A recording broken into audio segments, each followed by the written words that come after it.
That sounds good.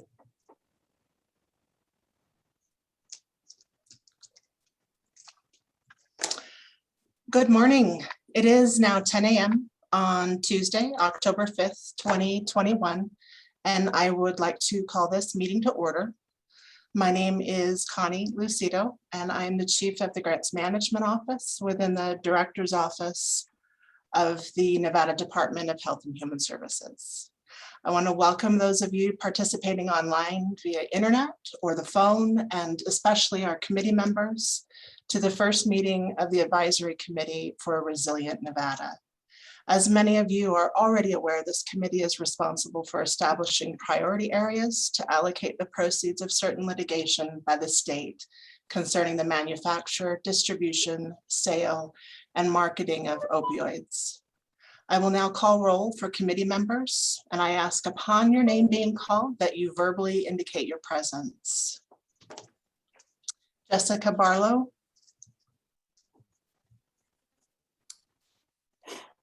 I am present. Good morning. Good morning. Brittany Collins Jefferson. I'm here. Good morning. Good morning. Lynette Tread Grady. Good morning. I'm here. Good morning. Ryan Gustafson is not going to be joining us and is excused. Farzad Kamer. Here. Good morning. Good morning. Carissa Loper. Catherine Loudon. Catherine Loudon has been excused as well. Michelle Lazowski.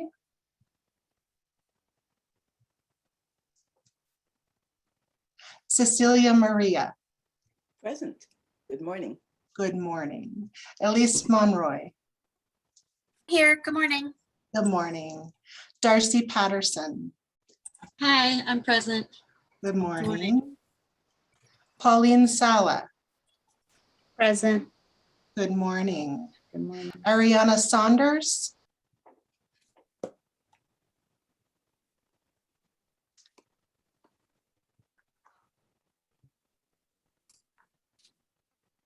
Cornelius Sheehan.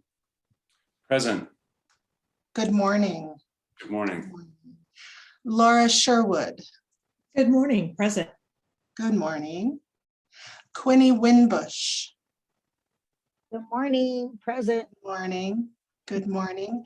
I do think, Megan, was it Michelle Lazowski who commented? She may be on the wrong link.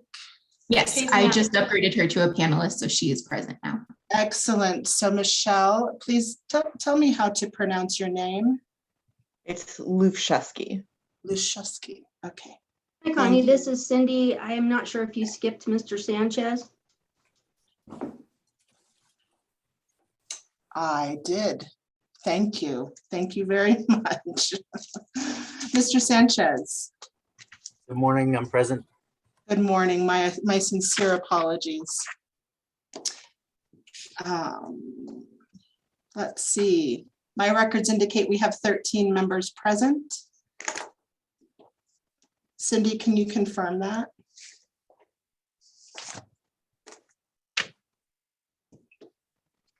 Connie, it looks like Ms. Loper just joined us. Excellent. Carissa Loper? We will let the record reflect Carissa has joined us. So I am happy to let the record reflect that we have established quorum. The next item on the agenda is public comment number 1. Public comment is welcome in consideration of others who may also wish to provide public comment. Please avoid repetition and limit your comments to no more than 3 minutes.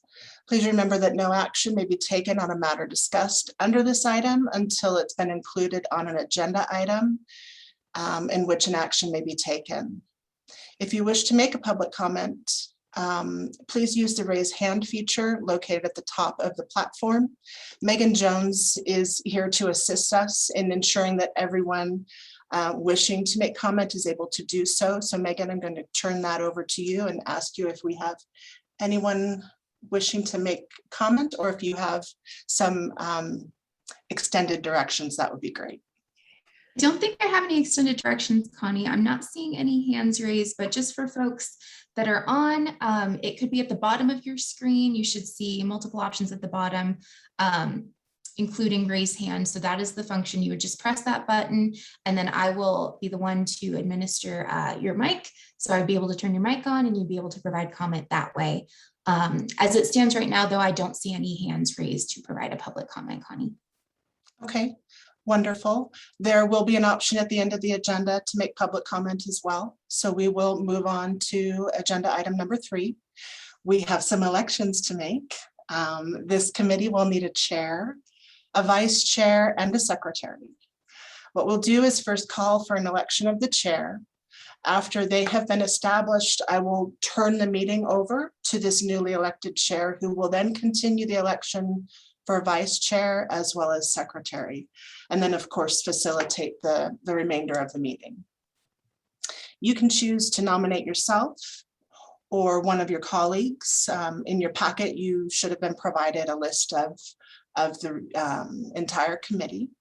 As a reminder, we will need a motion and a second, as well as a discussion and a vote on each of those positions. So committee members, let's begin with some chair nominations. Does anyone wishing to be the chair or wishing to make some nominations? Please speak up.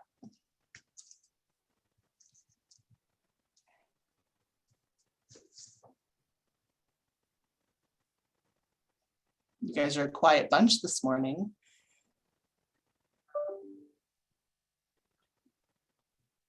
We don't have any volunteers.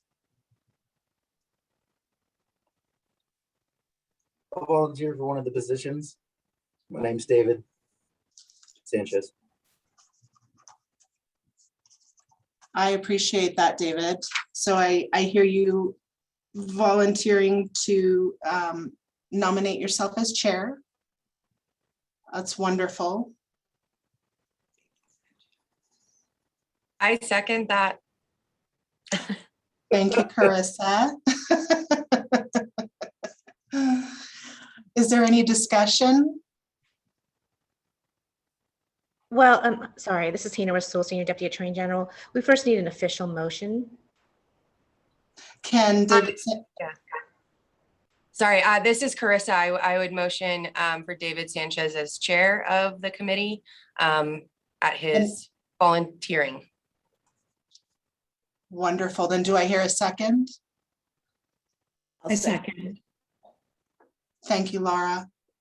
Now we'll ask if there's any discussion.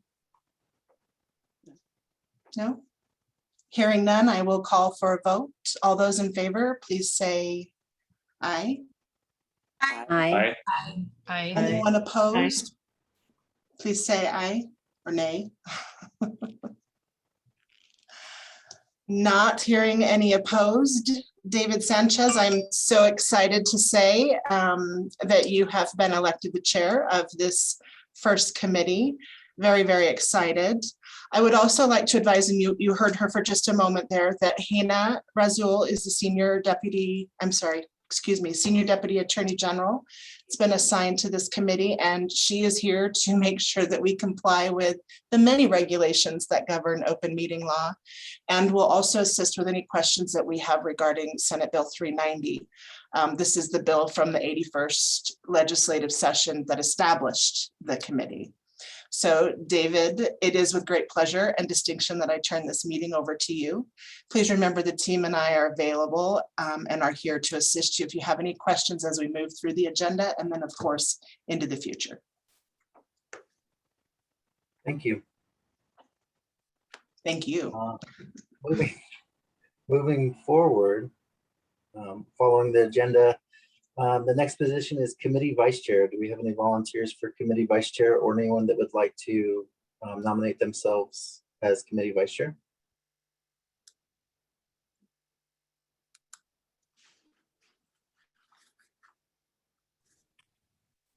I'll throw in my name for vice chair. Carissa Loper. Hi, this is Cindy. If I could just interrupt for 1 second, just for the purpose of minutes, if you wouldn't mind saying your name before you speak, that would really help me with the minutes. Thank you. Yes, of course, Cynthia. I'm sorry. Carissa Loper, for the record. I will volunteer for vice chair. This is Michelle Olszewski, and I nominate Carissa Loper for her volunteerism to committee vice chair. Jessica Barlow, and I will second that. Thank you. So the motion for Carissa as committee vice chair, can we vote on that now? All Yes. those in favor, can I get an aye if you're in favor? Aye. Aye. Aye. Aye. And anyone who's not in favor, can I get a nay if you were not in favor? I'm hearing no nays, so we will accept the nomination and the motion to have Carissa Loper as committee vice chair.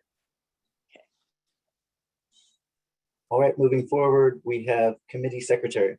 Do we have any nominations or volunteers for committee secretary? Can I ask a question on what the secretary entails? I'm glad you asked. Can anyone help me This describe? would, sorry for the record, Pauline Sala, apologize.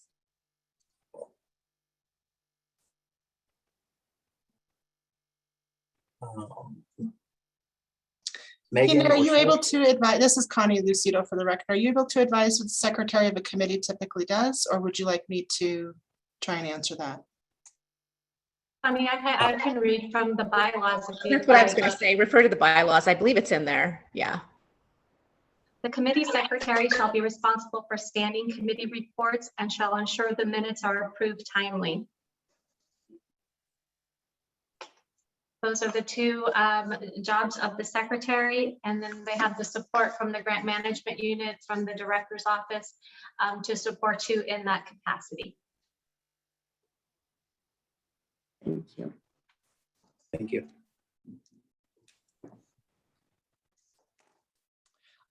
This is Connie Lucido for the record. I will say, as Sheila had indicated, you'll have the support of the grants management unit. These meetings will be scheduled by the unit. The facilitation will be done by the unit. The minutes will be recorded and drafts provided to the secretary. So those aren't activities that you'll be required to do. You just need to ensure that they do happen timely. For the record, Pauline Sala, I'll volunteer for the secretary position. Thank you, Pauline. Anyone else have This is a? Elise.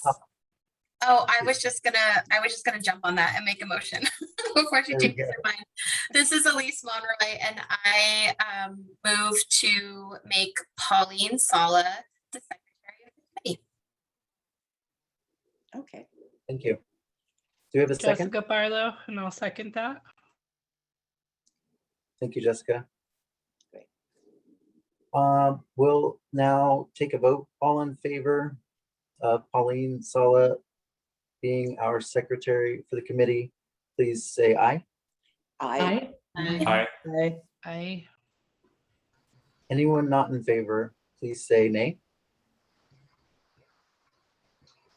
Thank you, Pauline. Pauline is the committee secretary.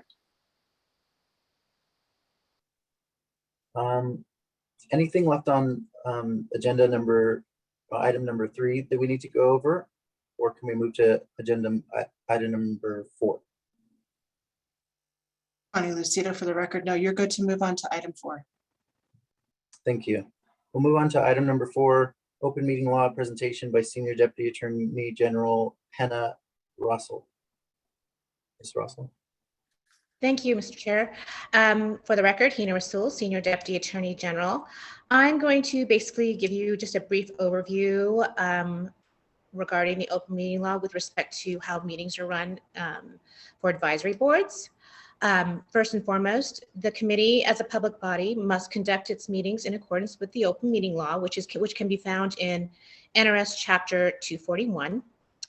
The purpose of the open meeting law is to ensure that all of the committee's actions and business are conducted in the open and publicly. In order to conduct a meeting, the committee must achieve quorum. That means over 50% of the members must be in attendance in order for the meeting to go forward. This also applies to subcommittee meetings should the committee decide to create subcommittees. That is why committee members' participation and attendance at these meetings is very important. All committee business should be discussed by members only during a public meeting. And this brings us to communications between members outside the meeting regarding committee matters.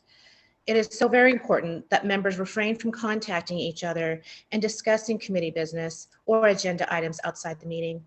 It may appear harmless to contact another committee member on the committee to discuss committee business by phone, email, letter, etc. But if that information is then sent on to another member and so on, it could lead to a serial communication, which would ultimately potentially violate the open meeting law. This would then subject the whole committee to an open meeting law violation by way of a serial communication. I especially stress this with emails because it's so easy just to shoot off an email. It is best not to email each other at all regarding committee issues, just to be on the safe side. And that goes with regard to issues and items that may come before the committee. The safest route to take if you really want to discuss a committee issue would be to contact the committee assistant or executive chair if there is one. In this case, it'd be Connie or Sheila. I would also like to briefly discuss how meetings are run. The chair runs the meetings. They usually call the meetings to order and establish quorum. They ensure that the meeting agenda is adhered to and that the meeting is running efficiently and basically efficiently moving forward. During the meeting, the committee may or may not take action on agenda items. In other words, there are specific items the committee votes on. Only the items designated with the phrase for possible action are action items, but that doesn't require you to take action. So if an item is designated for possible action item, it doesn't mean that you have to do it, but it gives you the option at least. But if that wording is not on there, then you cannot. Another thing worth mentioning is that only items on the agenda are allowed to be discussed, which commonly happens at times. Discussions may go off topic, and it is the chair's role to shift the discussion back to the agenda item and topics. Also, persons' names are not allowed to be mentioned unless casually and not in a negative tone or way, unless that person who was named on the named and noticed per the open meeting law requirements of the fact that they would be discussed. And that would be either a 21 working day notice sent via certified mail or 5 working days prior to the meeting, personal service, or they can sign an open meeting law waiver. And lastly, just to emphasize that it is very important to abide by the open meeting law because the open meeting law does allow for the Attorney General's office to seek a civil penalty of not more than $500 when a member of the public knowingly takes action at a meeting in violation of the open meeting law. That fine goes up to $1,000 on a second violation and then $2,500 for 3 or more violations. And that is basically it. And I'm open to any questions you may have.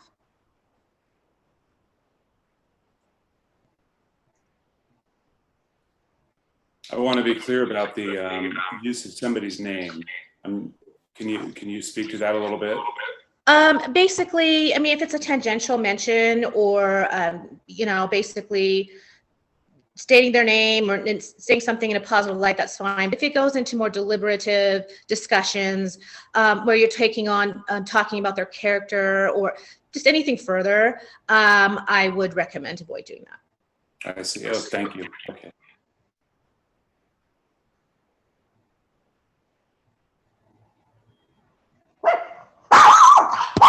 Sorry. Do we have any more questions for Ms. Mailman's here. Okay, if there are no more questions, is We are going to move to agenda item number 5. Senate Bill SB 390 presentation by Dr. Woodard.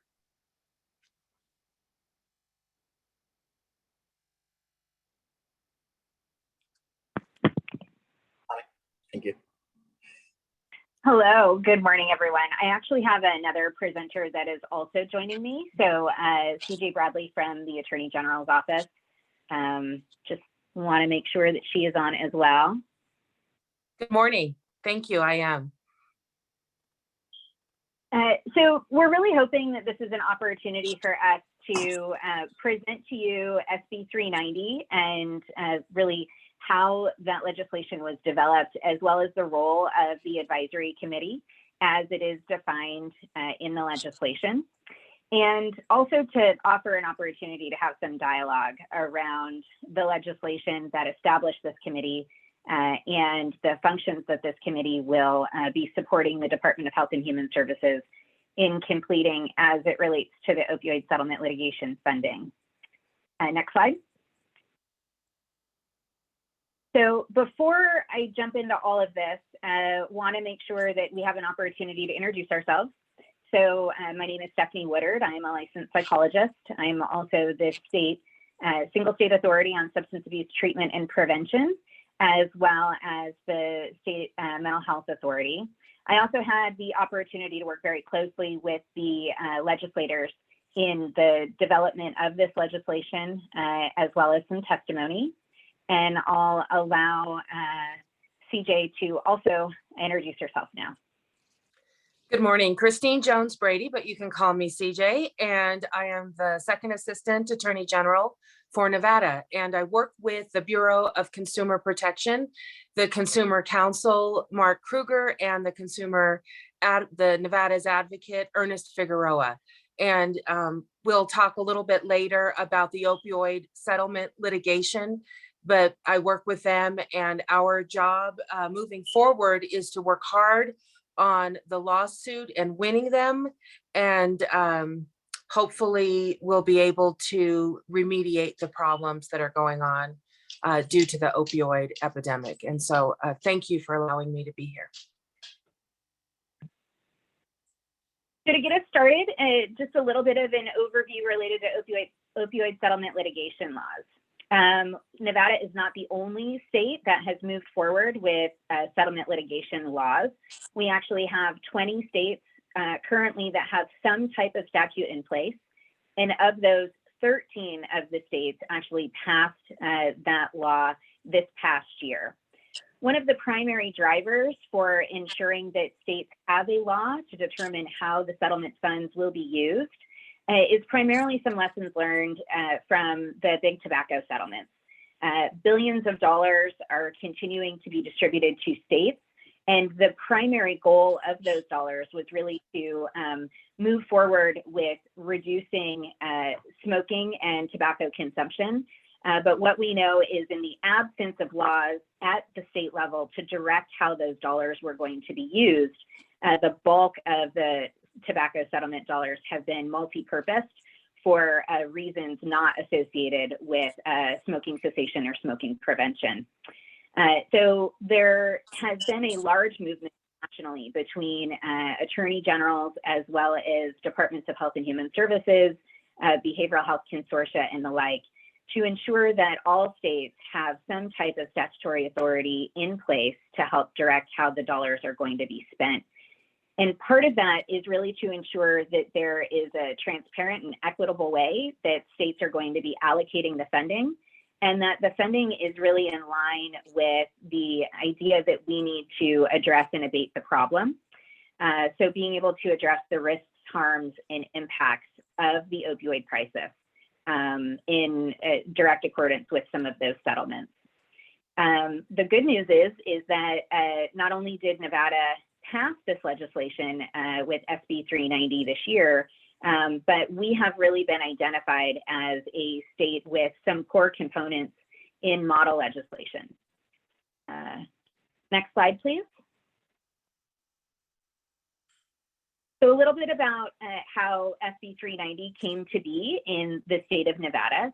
It was sponsored by the Senate Committee on Health and Human Services in this past legislative session and was really championed by Senator Ratty as well as Senator Keykeper. So a lot of bipartisan support. And that bipartisan support continued as it moved from the Senate to the Assembly and ultimately through the passage. And a lot of this was also supported by Assemblywoman Jill Tolles. We found out pretty early on in the process that we actually had 2 legislators in Nevada that were coming forward with suggested legislation for the opioid settlement litigation funds.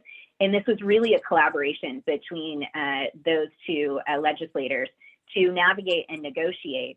And what ended up happening actually was through that collaboration, we were not only able to pass SB 390, but there was an entire Attorney General Substance Abuse Working Group that was sponsored by Assemblywoman Tolles that also passed.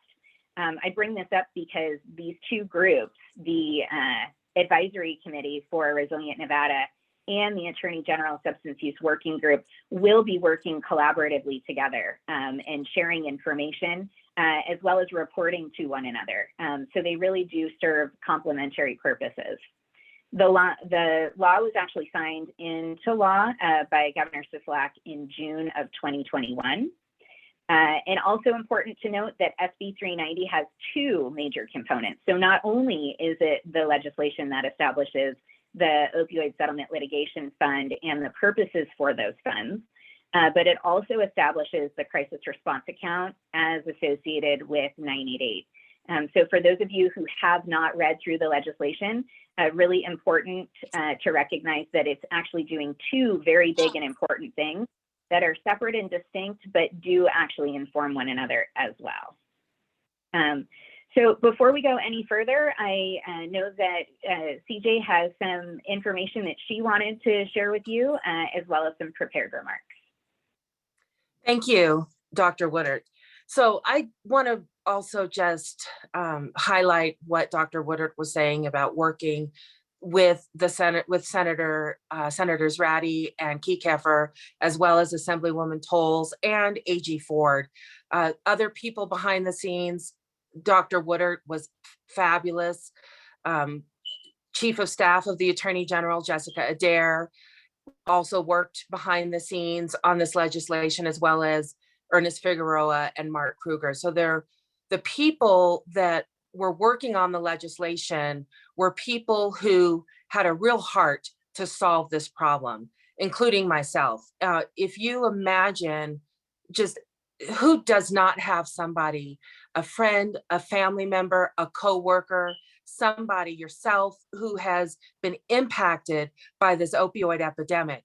And everyone working on this bill, they had some connection, some impact, and they really cared about doing our best to get you all in place who are experts and either through experience or through your educational, your knowledge, your professional careers.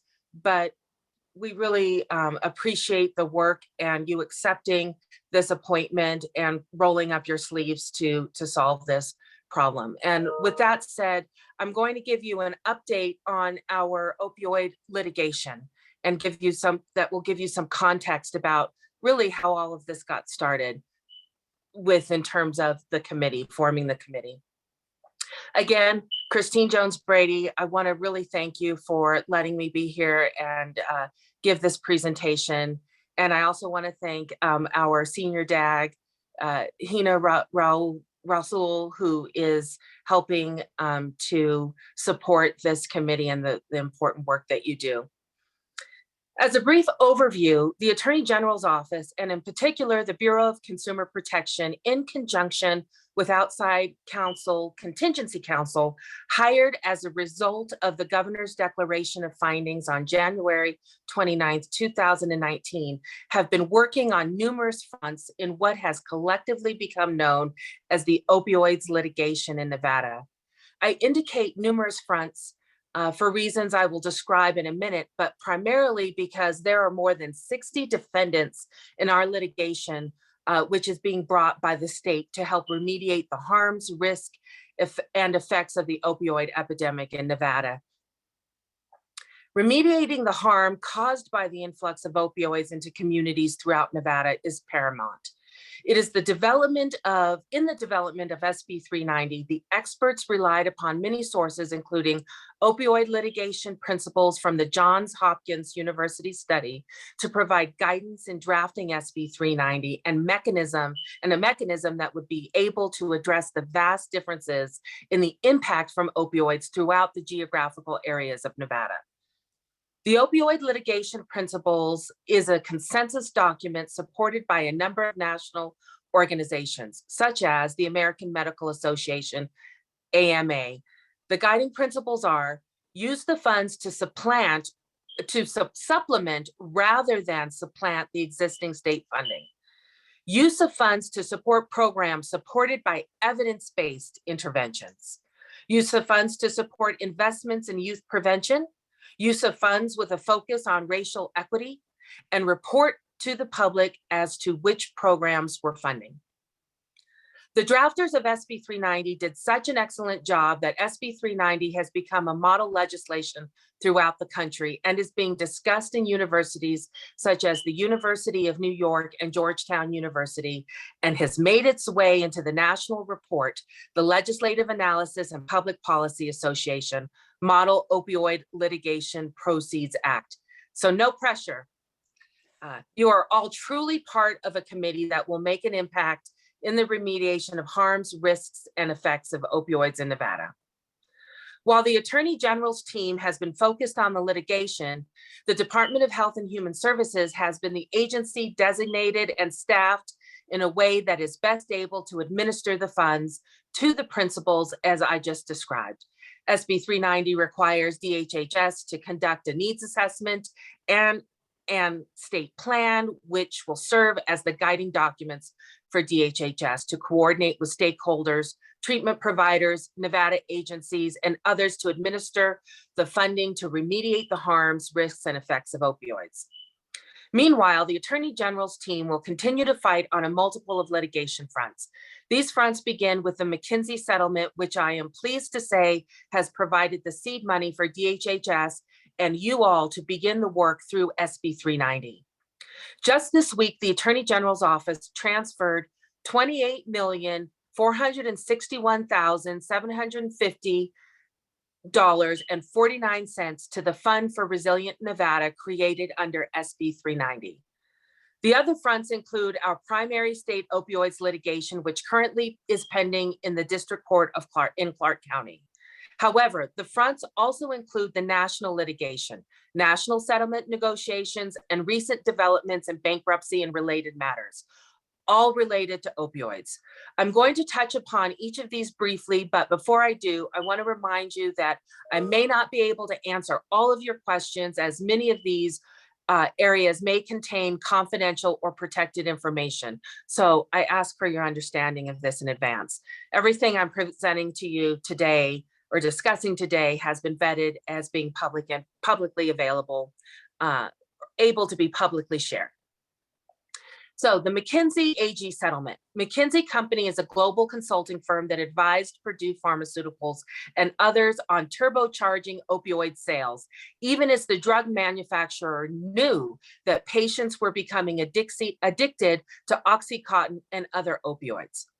McKenzie agreed to a multi-state settlement with the Attorney General's office of 49 states, 5 territories, with the Attorney General of 49 states, 5 territories, and the District of Columbia.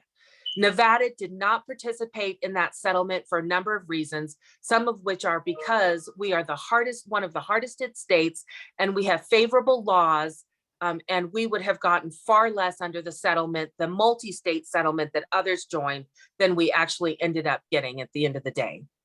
Instead, my team negotiated its own deal with McKenzie and reached a settlement that has resulted in the amount that I just said, $28 million and some change. Not that $461,000 is change, but that's the money that we did get as a result of the settlement.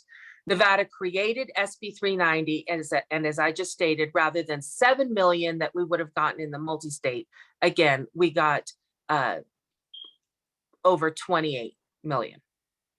It should be noted that this settlement does not include cities and counties because the state of Nevada does not have authority to settle or sue on behalf of its political subdivisions for this kind of litigation.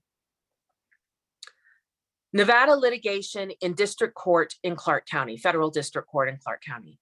As with all litigation in Nevada and nationally, the COVID-19 pandemic has slowed the progress of this case.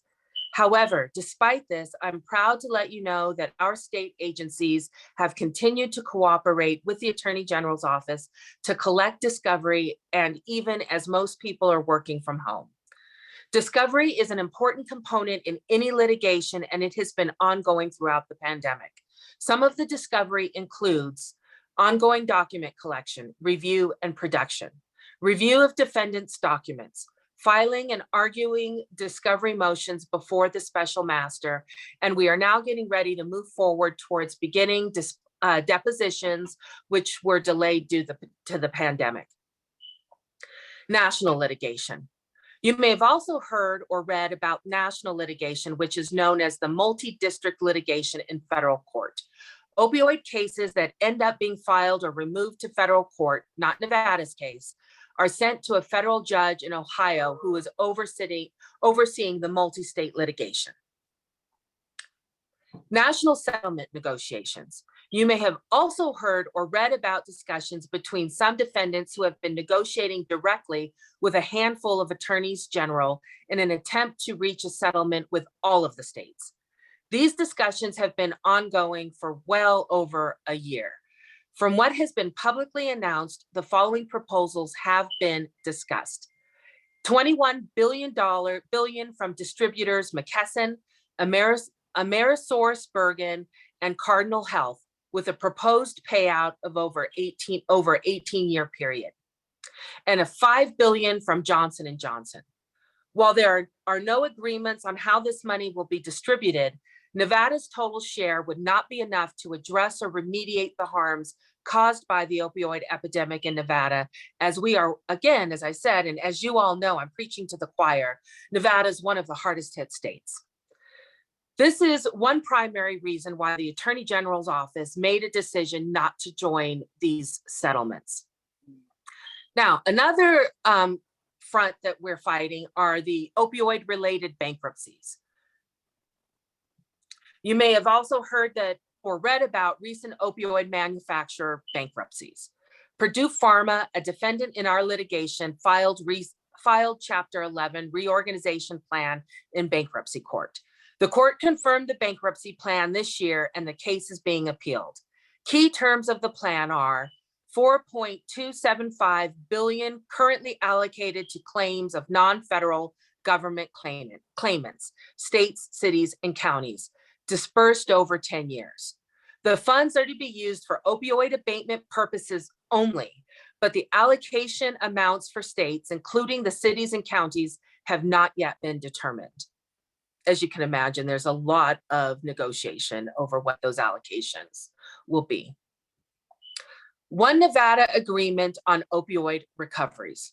On August 23rd, 2021, the state of Nevada and all of Nevada's opioid litigating counties and cities entered into an agreement on how to allocate any recoveries from any of the respective litigation. This agreement will help Nevada be able to negotiate settlements with the companies and resolve upfront how recoveries, including bankruptcy recoveries, are allocated. I want to commend the Bureau of Consumer Protection's Consumer Counsel, Mark Kruger, who worked tirelessly to reach out to local governments and counties to get that agreement in place for all of Nevada's counties, every one of our counties. Thank you again for this opportunity to speak with you and provide an update on the opioid litigation. With that, I will take questions. Again, with a caveat that there's some things that I might not be able to share due to the ongoing litigation.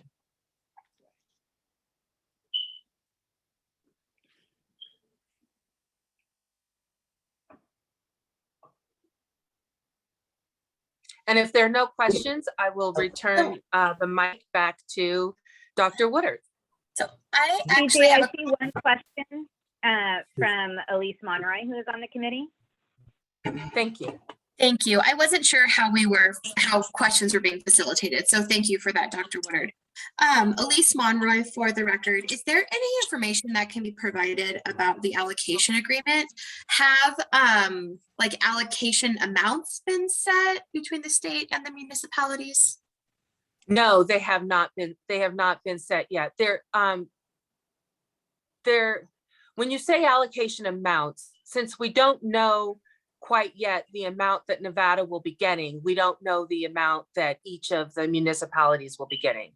And so I can coordinate with Dr. Woodard to see what kind of information we're able to share with this committee regarding agreements of county allocations. But at this time, I cannot share that, but we can get back to you to see what we can share at a later date.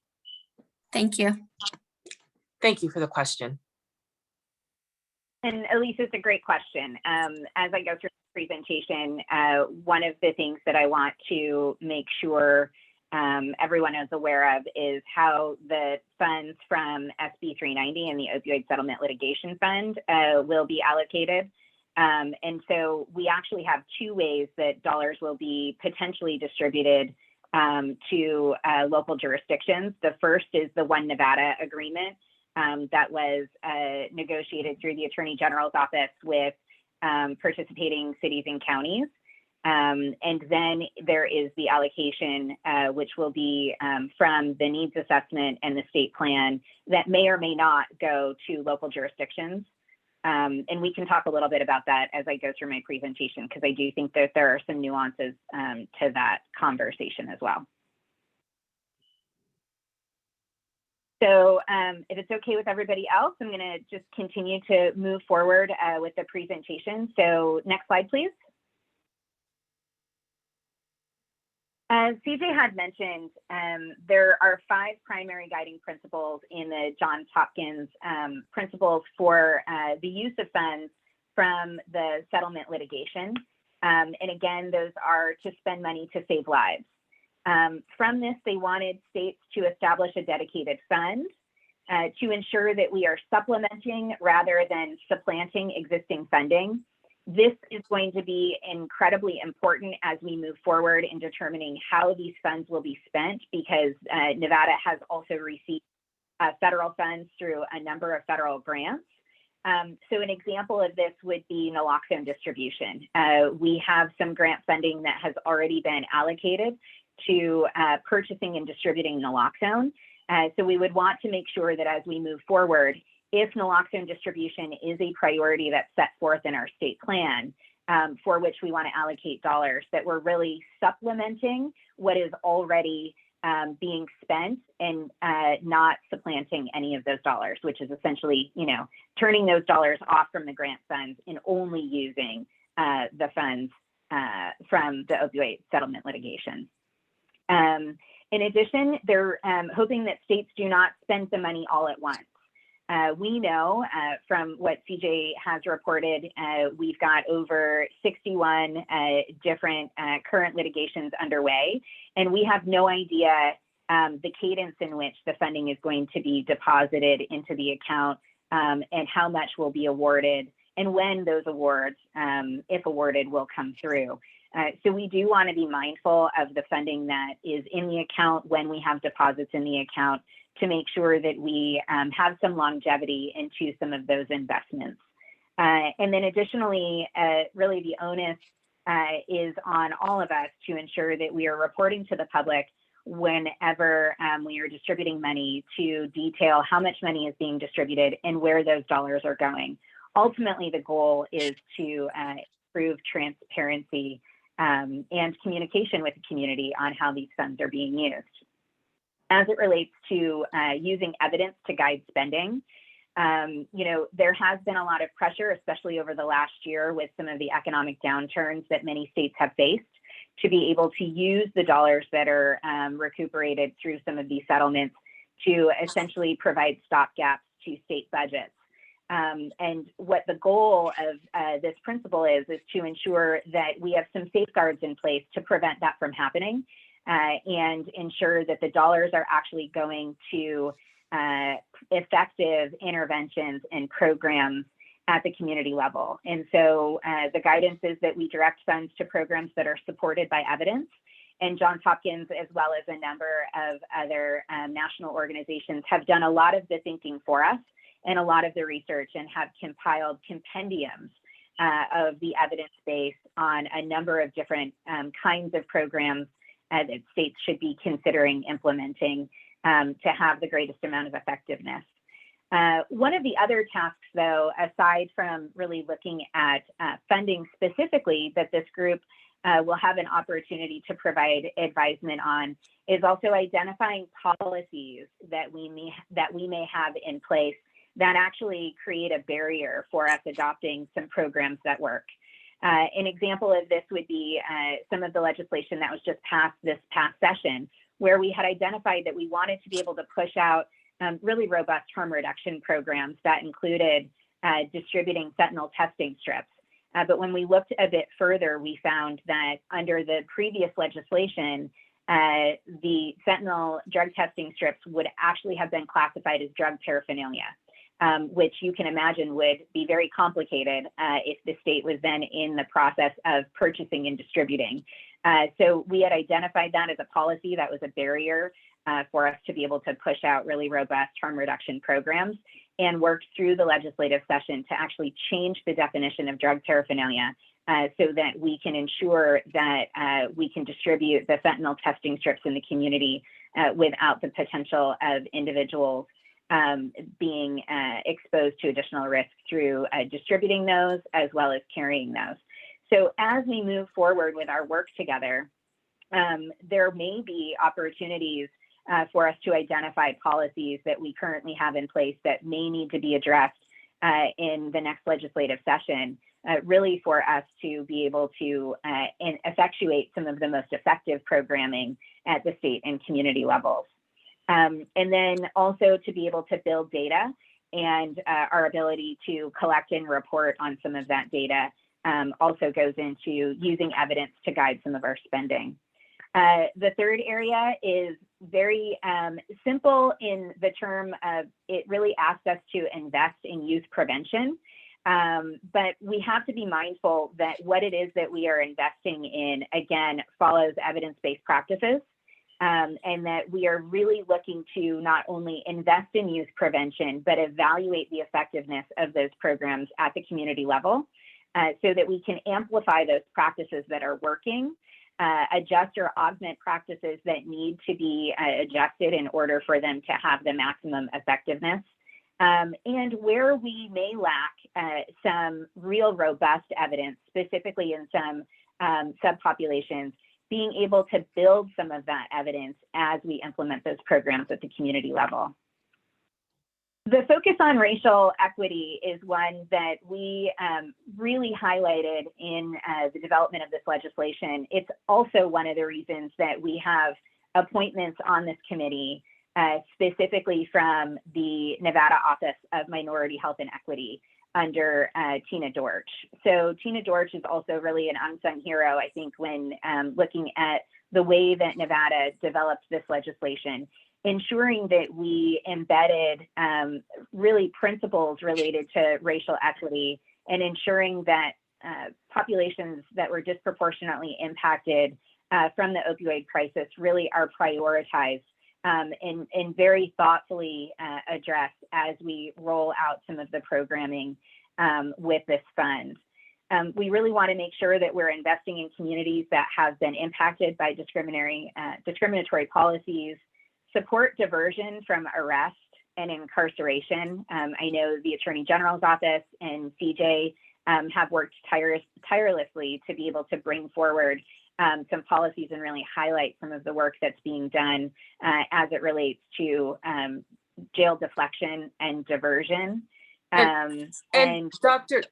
Woodard, just on that point, one of AG Ford's guiding values for our office is criminal justice reform, and that there is definitely an interplay between the criminal justice system and drug addiction, opioid addiction. And so there were, unfortunately, have been a lot of people who were incarcerated, criminalized, really because of no fault of their own, because of these problems coming into our community, the opioids being flooded into our community, and people being prescribed these highly addictive medicines, and then later being cut off from those medicines. And sometimes, as you know, I'm preaching to the choir here, but having to resort to street drugs or just an ongoing dependence upon opioids and all the problems that can cause people, especially and including, people of color, disenfranchised people, lower income people, all of that. So yes, I do want to give a lot of kudos to Tina Dortch for helping to raise awareness of all those equity issues and the importance of those issues to the interplay with criminal justice reform.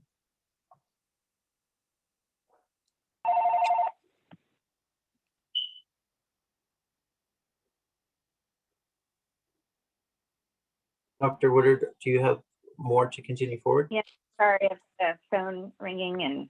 Sorry, I just want to make sure I didn't miss anything. Sorry about that. No, you're. Okay. Sorry about that.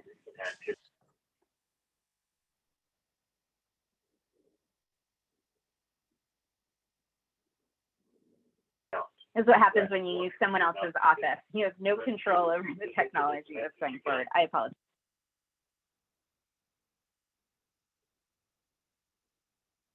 We've all been there, I'm sure, at this point. Some type of technological difficulty as we participate in a meeting.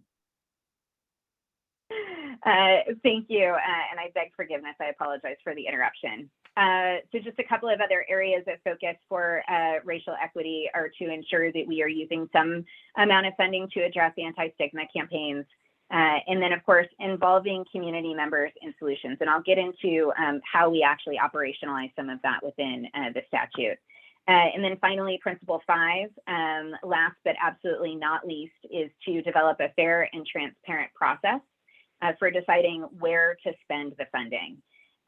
This includes determining the areas of need, receiving input from groups that touch different parts of the epidemic to assist in developing the plan, and ensuring that there is representation that reflects the diversity of affected communities when allocating funds.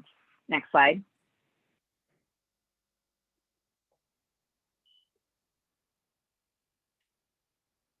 Thank you. So principle number 1, how to spend money to save lives. So I'm going to talk about some of the specifics because if you read through the principles and then read through the legislation, hopefully some of these areas would be evident. And I will just walk through some of the core components here. And certainly we can have conversation about this as well. So SB 390 does actually establish that separate fund. So the fund will be administered through the director's office. So Director Whitley over the Department of Health and Human Services will be overseeing the fund. That the money in the fund will stay in the fund. This means that if for any reason there would be a desire to sweep any of these funds, they cannot be swept. These funds, once they're deposited in the fund, must stay in the fund, and the dollars have to be used to combat the opioid epidemic. We negotiated an actual 8% of the deposits to go towards administrative costs. You can imagine when we're talking about millions and millions of dollars over an extended period of time, that there are inherent costs that are associated with administering that fund and ensuring that the dollars are going into the community and being spent in accordance with the legislation. Again, to supplement and not supplant, and that there is that open and transparent process. So there will be reports on findings, recommendations, and funding of this fund that are created by DHHS and this advisory committee. And those reports will be delivered to the legislature, the governor's office, the attorney general, and other agencies.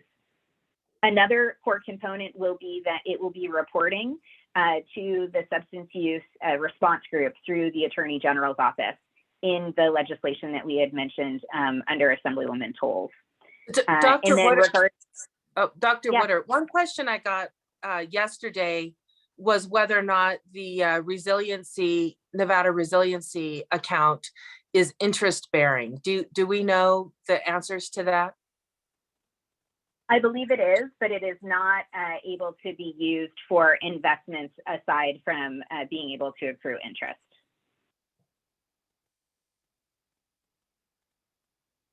And then another important piece is that if regional, county, local, or tribal organizations are provided their own recoveries as a result of their own litigation and settlements, that we will take that into account as we determine if and how they would receive any of the funding from this fund specifically. Next slide.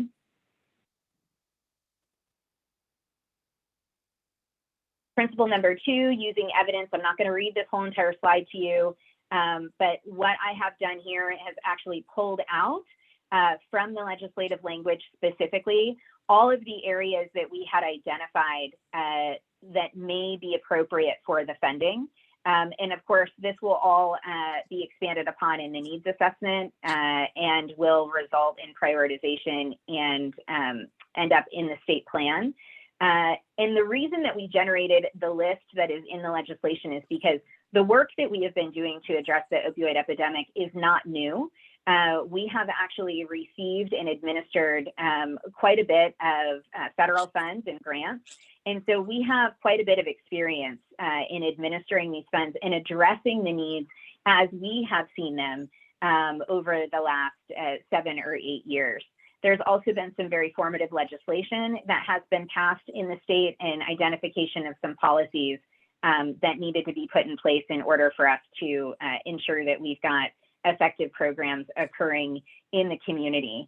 And as you read through the legislation, you'll see that the potential targets for these funds are relatively broad and diverse and include things like the prevention of adverse childhood experiences and early intervention for children who have undergone adverse childhood experiences in their families, reduce the harm that's caused by substance use, and certainly implementing harm reduction programs in the community, as well as housing for individuals who have substance use disorders or are in recovery, and again, those public education campaigns. Next slide. And this is a continuation of what is also in the legislation, but also highlights workforce, the collection and analysis of data, and the potential for this fund to fund capital projects to really support the necessary infrastructure that the state may need for the treatment of substance use disorders. And next slide. And as she's switching the slides, one of the reasons why including the capital projects, why this is important is because we want to make investments to Nevada, as she said, in infrastructure, build, and this, I'm stealing this language from you, Dr. Woodard, build sort of the railroad tracks, the bones to provide an entire system in which people can either be prevented from getting involved in opioid addiction or participate in recovery, the whole gamut, instead of like right now we have, as all of you know, working in these fields, sort of we have gaps here and there as far as needs. We've got waiting lists, not enough beds here, not enough rooms here, not enough housing there. And so that's why the infrastructure piece of this is also important, because we want something that will be able to last and protect Nevadans. That's great, TJ. And in addition to that, one of the limitations that we've had with federal funds is it does not allow for the establishment of capital projects. So we have had some restrictions and limitations on the federal funds that we've been able to receive to date. So having funding that we can then allocate to some known needs related to capital improvements and projects will really help, I think, move Nevada in the right direction, because we can only do so much with some of our federal funds. So really using these dollars to fill some of the gaps that our federal funds have left, I think, is ideal. So principle 3, investing in youth prevention, really this includes primary, secondary, and tertiary prevention efforts. And again, we're going to make sure that we evaluate all of the programming as it relates to this fund, including youth prevention, as we move those programs into the communities. Next slide.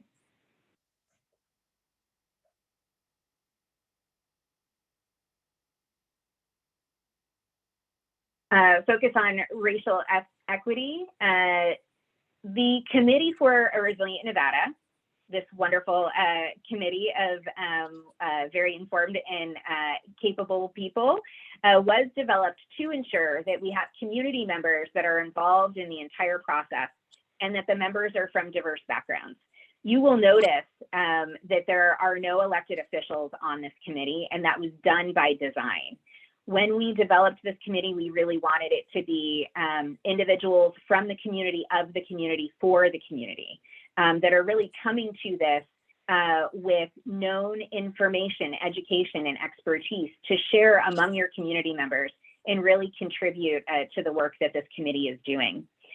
We also wanted to use the voices of the community by going to those communities that have been most impacted by the opioid crisis to learn from them what works, what doesn't work, what do they see as some of the greatest needs and priorities. More often than not, we have left the voices of those individuals with lived experience out of the conversations and out of the development of programs. And we wanted to make sure that that did not happen here. So really ensuring that not only are we bringing in subject matter expertise with individuals who may have knowledge and competencies from a professional level, but also making sure that there is room at the table for those individuals with lived experience so that their experience can be honored as well and help to inform the approach. And then really ensuring that we are utilizing these funds to address disparities and disproportional impacts that are identified within the needs assessment. Next slide.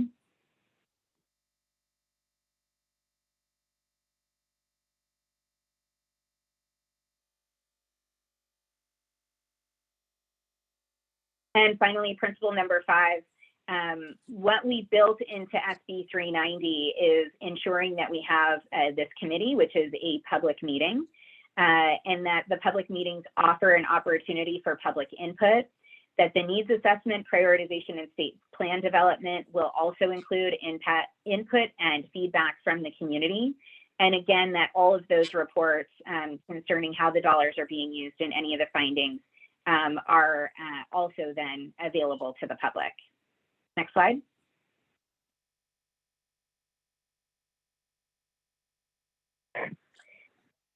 So the Advisory Committee for a Resilient Nevada, I know you've already had an opportunity to review the bylaws, and many of you have already had a chance to review the legislation that developed this committee. And it was developed and created really to advise the department on the use of the recoveries as it relates to combating the opioid epidemic. Again, there is joint appointments between the General's Office, the Attorney General's Office, DHHS, as well as the Office of Minority Health and Equity. And your representation really demonstrates broad knowledge, skills, and experience across a number of different areas, as well as those individuals who have lived experience with substance use disorders and or their family members. And your role is really very important because you will advise the department in the development and the conduction of the needs assessment, which is a primary function of this committee, as well as a key part of our legislation. You will also provide advisement on the establishment of priorities. So we know that there are going to be a lot of needs that really rise to the surface, and we're not necessarily going to have all of the money that we need to be able to address all of those needs. And so we will need to go through a process where we are working with the communities to develop priorities for how we want to allocate those funds, and then establishing the state plan, which ultimately will guide us in the allocation of funding. Next slide.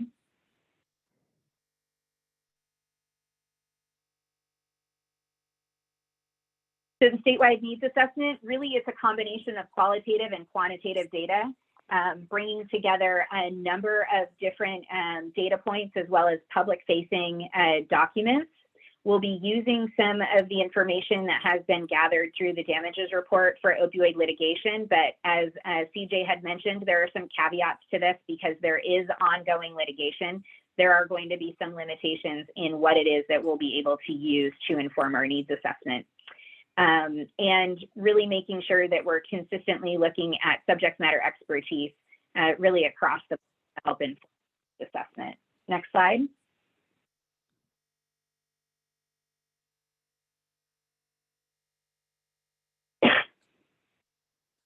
So we'll do the needs assessment.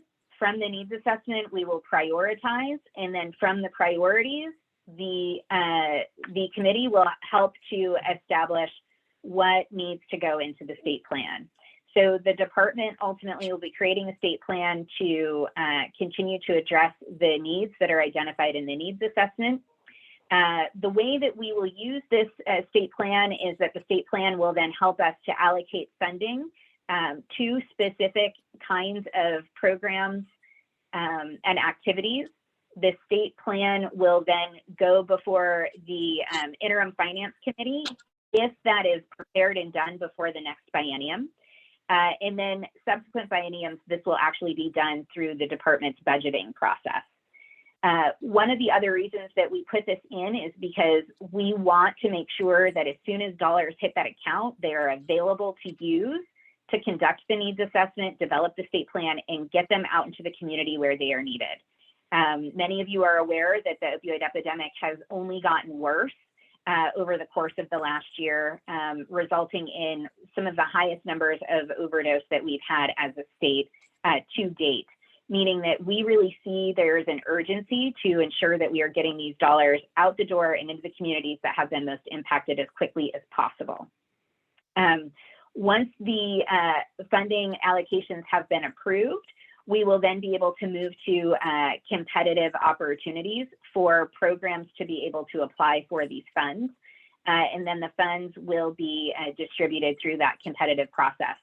If the needs assessment determines that we actually need to work with regional, county, local, or tribal agencies, then we will follow another cycle of needs assessments and planning specific to that jurisdiction.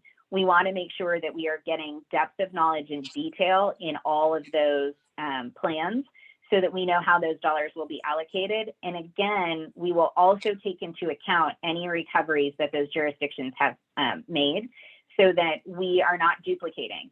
We don't want to duplicate funding programs or funding services. We really want this to be supplemental and enhance what is happening at the local level. And then the state plan has to be updated every 4 years, no less than every 4 years. Next slide, please. So that concludes the formal presentation, but CJ, I know you usually have some additional information or some points that you want to highlight, so I'll turn it over to you before we open it to the committee for questions. Again, just to say thank you. You just in getting this together, and all of you who are on this committee, we had really a great group of applicants. And I use the term we loosely, but when I know that when the different entities were looking to appoint people, they were looking at not just, they were looking at all kinds of diversity, including geographic diversity. So just remembering that this is a statewide problem. And although the solutions may not be cookie cutter from one jurisdiction to another within Nevada, that's why all of you guys are there, is to just, as we went through that presentation, I'm sure that you noticed where you have your expertise, and you're coming to the table with a lot of good information. And again, just honored to be here with you today, and thank you for including me in this presentation, Dr. Woodard. Thank you, CJ. So I think we can end the slideshow for now. And we really did just want to open this up to the committee. I know that we've been instructed via the chat that the chair will help to facilitate any discussion amongst committee members. So Chair, I'm going to turn it back over to you. Thank you, Dr. Woodard. Thank you both for sharing with us and presenting. So the next item on the agenda is number 6, discussion and possible action regarding the advisory committee for a resilient Nevada bylaws. Mr. Chair, with your permission, did you want us to move on to this item, or did you want to ask your committee members if they had any questions or comments for the presenters of the previous one? Yeah, let's do that first. If there's any questions or anybody has comments after Dr. Woodard's presentation, we can do that now. Thank you. It looks like Elise's hand is raised. Oh God, I see it now. Elise, can please. Yes, of course. Elise Monroy for the record. So I think I have a process question. So I understand from CJ's or Miss Brady's, I'm sorry, Miss Brady's presentation. That CJ's fine. Okay, thank you, CJ. I didn't want to be too casual since I haven't met you yet. So I understand from CJ's presentation that $28 million from the McKenzie or Merrick, one of the M settlements, has been deposited into the account. And I also understand from the presentation that we have to do the needs assessment. Can I just get clarification on the timeline that dollars may start flowing into the community, in that we have funds sitting in the account now, but there's these other processes we have to work through? So Stephanie Woodard for the record. It's a great question, Elise. So we do need to go through the rigors of a needs assessment, but the majority of that needs assessment, you know, as you and I have been doing this work for quite some time, many of the needs are already known. And so we have a lot of information that is spread across a number of different documents, many of which are really public facing. So what we haven't done is had a compilation of all of that information really put into one specific needs assessment, and then move to the community to do that community-based participatory research, which is that qualitative portion of the needs assessment that is necessary. So I believe, Sheila, just raise your hand, I can see you.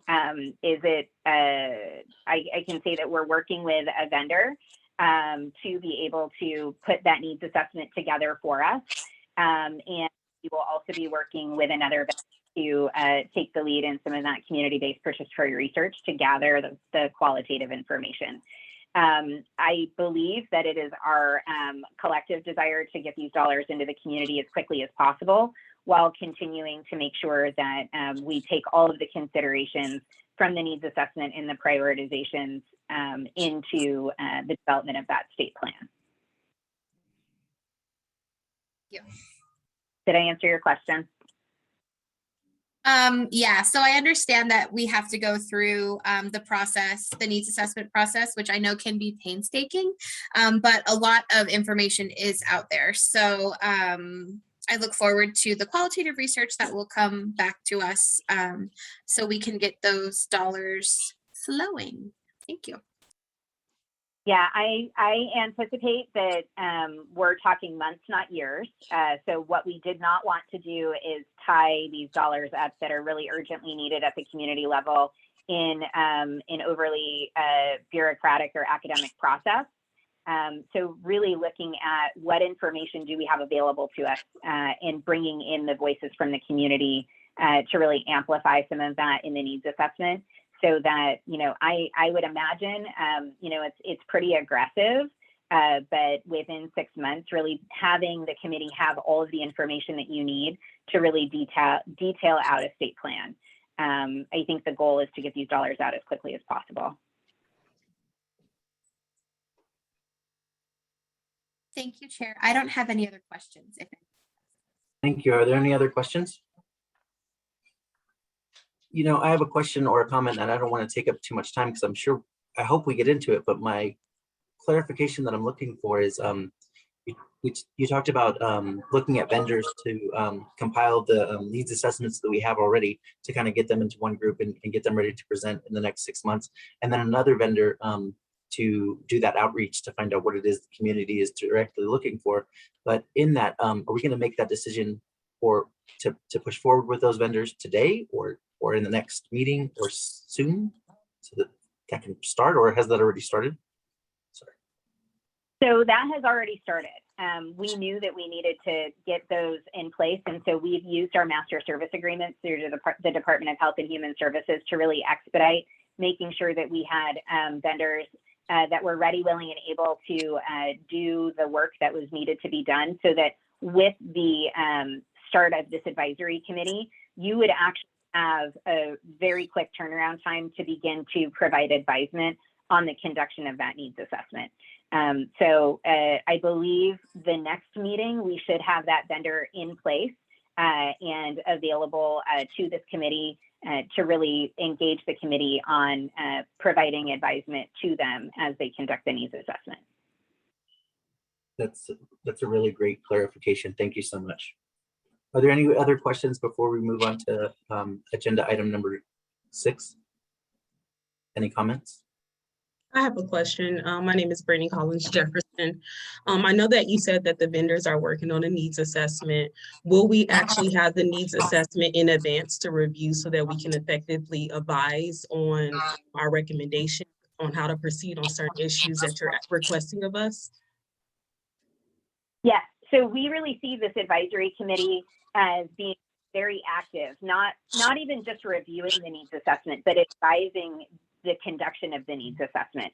So where we do the community-based participatory research, for example, if there are questions that this committee believes need to be answered as we work with the vendor to go into the communities to solicit information, that this advisory committee would have an opportunity to help to shape what those focus groups or what those questions are going to look like at the community level. So we really do see quite a bit of heavy lifting actually from the committee to help to provide guidance to those vendors on the conduction of the needs assessment, so that really it is an equal partnership. And you all are so critical to this process. I mean, this is why you all have been chosen with your various backgrounds and expertise, is so that we can make, as a state, evidence-based decisions, but not just on the numbers. We want you to bring to bear all of your experiences and your knowledge and your advocacy in whatever area you're in to determining where these dollars should be spent. You are so critical to this process. Thank you so much for your question, and thank you both for clarifying and answering. And I just need one more clarification, or I have one more question before we move forward. It's in regards to communication and getting this information, and then getting the information about the needs assessments, and then also giving some direction on what the needs assessments would look like. Is that only going to take place on these open meetings, or is that something that happens behind the scenes? I know you clarified it pretty well before AG Deputy Russell, but I'm just looking to make sure that we all know how that communication process will look moving forward. Sorry. So Stephanie Woodard, I'll take the question, but certainly CJ or to the DAG who's been assigned to the committee, please feel free to jump in and correct me if I go astray here. But we really do want this entire process to be open and transparent. And so really utilizing this committee as an open meeting to have the conversations, to bring the vendor to you, to have discussions on how they're formulating the needs assessment for your input and feedback to help shape what that process looks like. I anticipate that all of that is going to be occurring through these committee meetings. So it may be that this committee meets more frequently than 4 times a year while we're going through the needs assessment, prioritization, and state plan development, because that input is so vitally important, while also ensuring that our vendors really have the information and direction that they need to do all of the work in between the committee meetings so that they really are able to kind of hit the ground running and get this committee what it is that it needs in order to be able to move on to the next step in the process. Yeah. Sorry, and I was going to say Senior JAG, Ms. Russell is an expert on this, and she is your fail-safe. If you have any doubts or questions about how to communicate, when to communicate, with whom to communicate, do not hesitate to consult with her. She has, this is her job, right? She is an attorney. She is an expert in open meeting law and communications. And so you will find her, sorry to throw you under the bus, Ms. Russell, but you will find her to be such a resource for you.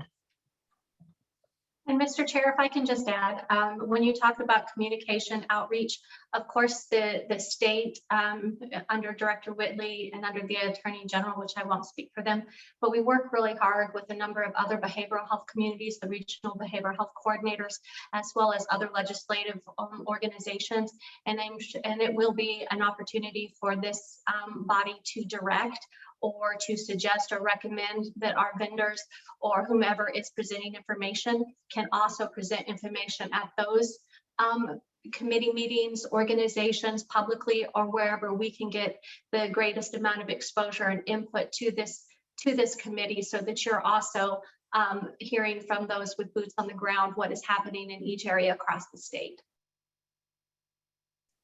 Thank you all for your answers. I just want to comment and make it sure that it's a priority or always kept in mind that we are going to make these decisions or get our guidance, keeping in mind that we're not leaving a portion out of the loop or out of the process. So commonly policy is made without having that perspective of directly being affected by an issue, and somebody else makes the decision on what the policy is going to look like.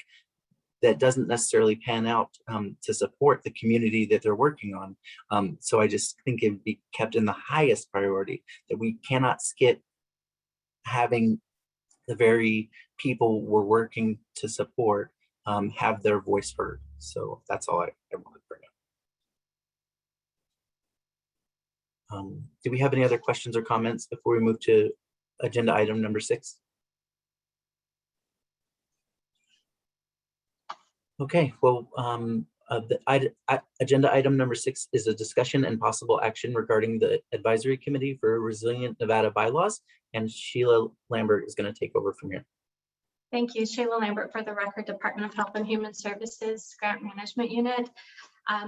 Thank you for the opportunity to present in front of you today. A lot of what is in the bylaws has been discussed by CJ and Dr. Woodard and others, so I'm going to take a very high level. If you find something that you would like to change or that you would like for discussion, please let us know, because this is these bylaws you will be held to these bylaws, and we will be asking for a vote for approval at the end. The one thing that we will do without a formal vote is we will do technical corrections, minor corrections, but anything of substantive value actually comes and has to be voted on by this body.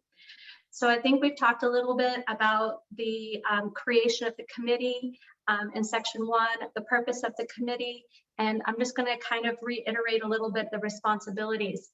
We may talk about having a number of vendors or individuals who will be presenting in front of you, and they're going to be giving you as much information, whether it be quantitative, qualitative. You're going to hear from the public, you're going to hear from organizations, nonprofits, those who have been impacted by opioid use.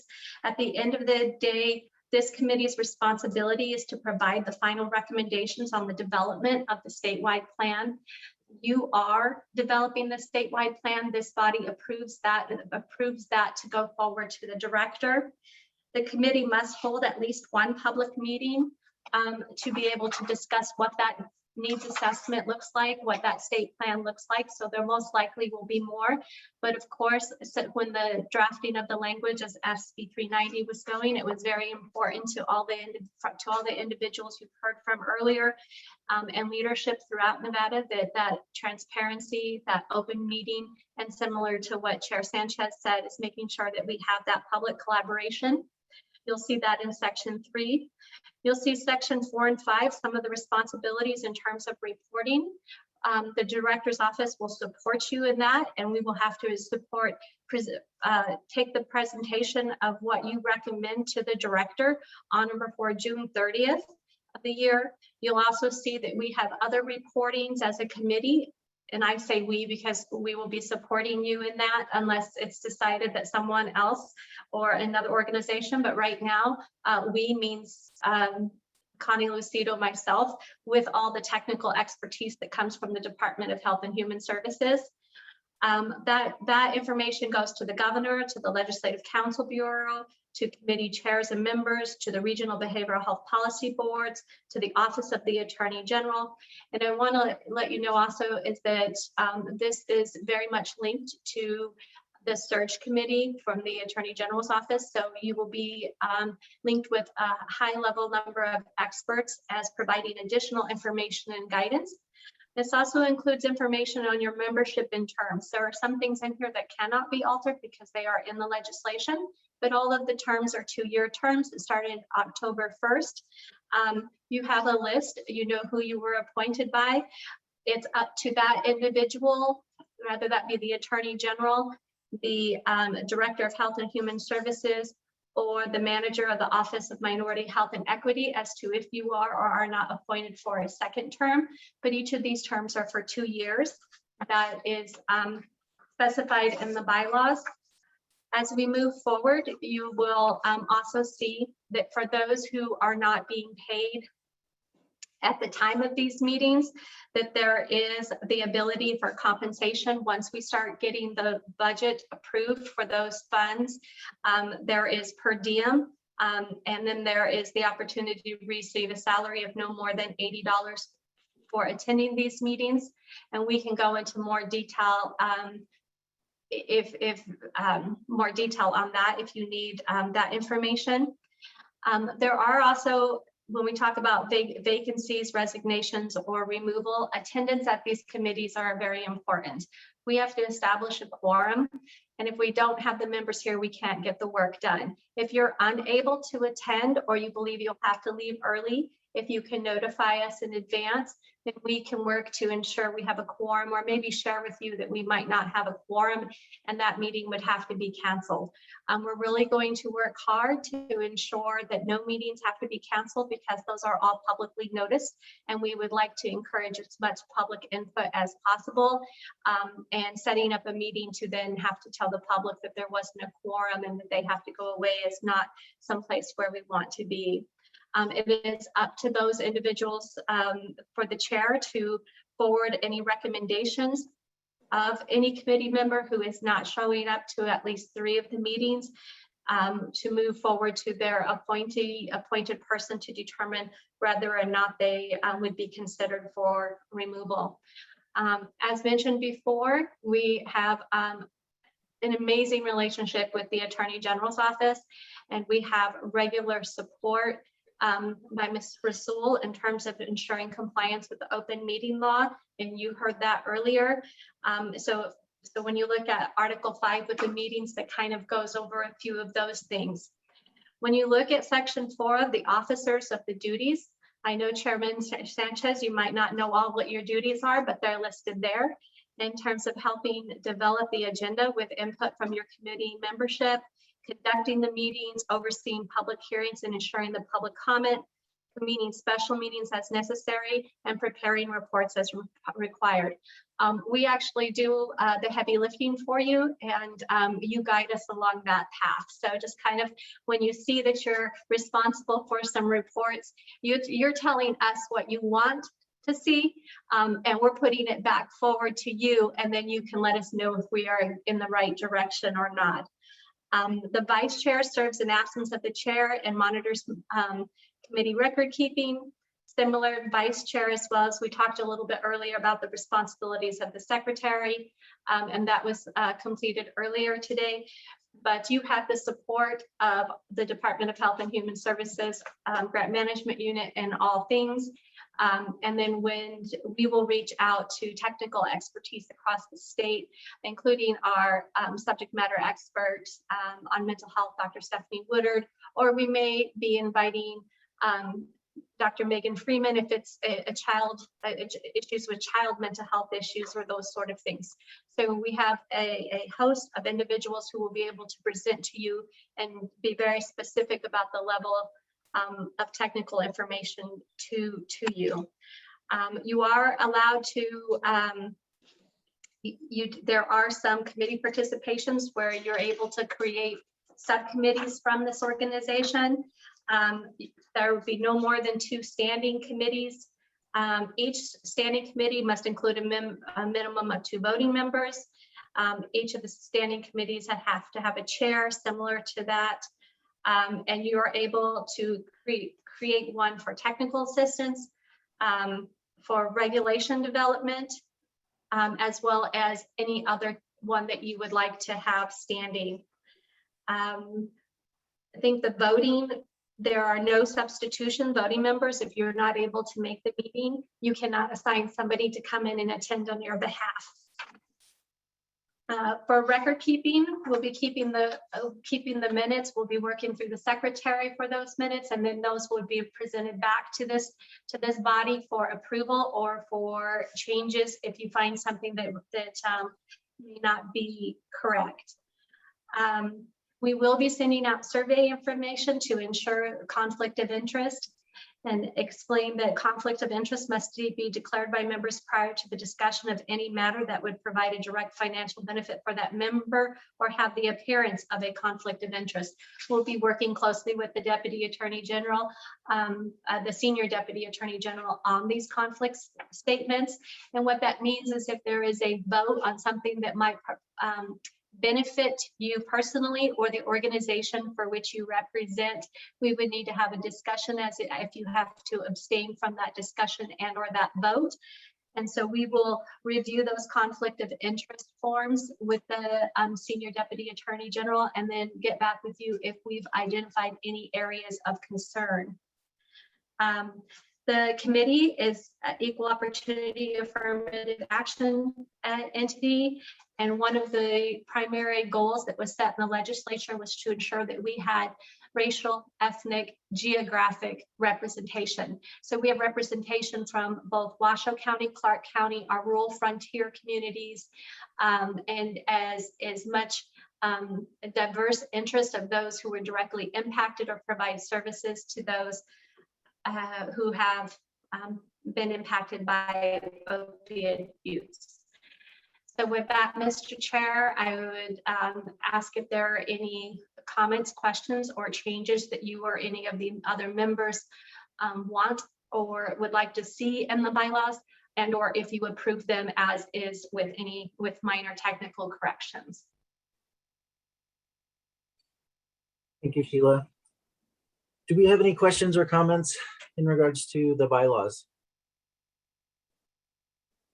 This is Carissa Loper, for the record. I do just have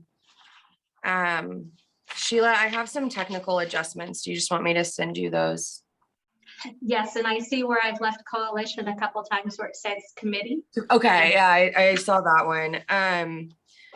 Okay, and then I'm just wondering substantively. So for regular meetings, I know it says the regular meetings of the committee shall be not less than twice annually. I don't know if all members want to discuss, should we just have quarterly meetings or do we want to leave it as not less than twice? Or are we bound by the legislation in some way?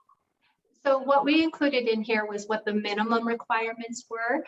There's always, so what we want to do is put the least amount of restrictions on the committee as possible. That is the least amount of restriction on the committee. We want to give this committee the opportunity to determine how many committee meetings are necessary and what is allowable, but this is what the minimum requirement is. Especially during the beginning, I would anticipate that as more subject matter experts are available, as information comes, that this is going to be a front-loaded committee and very heavy on the very front part of it in terms of meetings, communication, and outreach until the state plan is developed. And then at that point, I think you'll go back into a little bit more regular when those needs assessments are updated and when that state plan would then need to be updated. Thank you for the explanation, Sheila. Carissa, you're all good on your question? Yes, I'm good. Thank you, Sheila. Elise has a question. Elise, can you give us your question, please? Yes, Elise Monroy for the record. You guys are gonna think I have like a daily word quota that I have to meet. This should be my last question of the day, hopefully. Sheila, had a clarifying question on section 6, subcommittees. So two questions. When the subcommittees or standing committees meet, are those committees subject to open meeting law? Secondly, are the standing committees just made up of members of this committee, or can those committees be made up of others in the community? And if so, what's the process for establishing subcommittees? So because the first question is a legal question, I'm going to refer the first question to Ms. Rasul as to if those standing committees are subject to the open meeting law. Thank you, Sheila. Yes, Elise, the subcommittees would be subject to open meeting law. Okay, thank you. And Elise, to your second question, in terms of those would include, those could include technical expertise from outside of the committee organization to serve on those standing committees. Okay, thank you. This is Carissa Loper. Elise, it says on subsection D that through the standing committee chair, you could appoint additional non-voting members to the committee. Gotcha. Thank you. Yeah, I do have a follow-up question, Carissa Loper, to Elise's questions. So it says that we can create no more than 2. I assume that means no more than 2 at one time, as in we could establish and then de-establish standing committees as necessary. I think that would be an acceptable assumption, is that what we really want to do is make sure that the information that is available, that we don't dilute the information and that we don't have it siloed. And so I would say that if 2 standing at any one time would be an appropriate interpretation. Thank you, Sheila. Carissa Loper, to continue. On subcommittee subsection C, that the chair shall appoint the standing committee chairs, except for the communications chair, which I understand, but are you guys saying, are we saying then in the bylaws that if we have a communications subcommittee or a outreach subcommittee, that then the communications chair has to be the committee secretary? I'm just a bit confused on why that's being called out in the bylaws. Because the committee secretary is required to make sure that we comply with making sure that the minutes and anything that we do is posted and is public, that individual would also be responsible for making sure that communication is open and public. And so I think that is just something that has been written from other meetings. If that is not something that this committee wants to see, we can certainly delete that, and or we could delete the whole entire, or amend that, or we can leave it as is until such time it poses a problem. I'm not quite sure where you want to go with that right now.